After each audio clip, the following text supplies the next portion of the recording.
Bonjour et bienvenue sur Button Channel. Pour ce deuxième épisode, je vais vous parler des boutons en porcelaine de Briare, et plus précisément des émaux de Briare.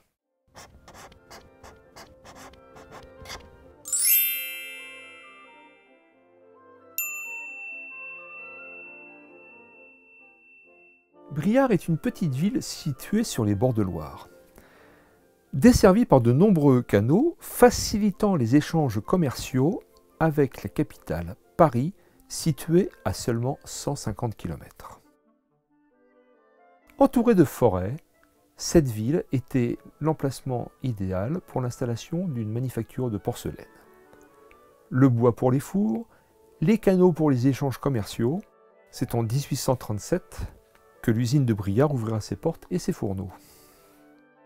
Quand Jean-Félix Batros reprend cette usine en 1851, cet inventeur va révolutionner la production grâce à sa machine à vapeur, qui va augmenter considérablement la production de boutons, de perles, son invention permettant alors de fabriquer d'un seul coup une grande quantité d'articles, alors que ses concurrents, eux, produisent ces mêmes articles un par un, perles, boutons, billes, mosaïques. Une multitude de petits objets sortent de ces fours, exportés vers l'Afrique, l'Europe, voire même le Japon. Après la Seconde Guerre mondiale, l'évolution des matériaux, des techniques, feront que cette fabrique sera fermée, puis reprise par différents repreneurs. Aujourd'hui, l'usine a retrouvé une activité.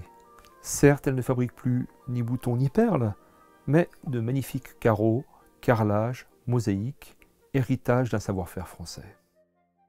Vous aimez les petits villages de France? Vous aimez les boutons? Vous aimez la Tour Eiffel?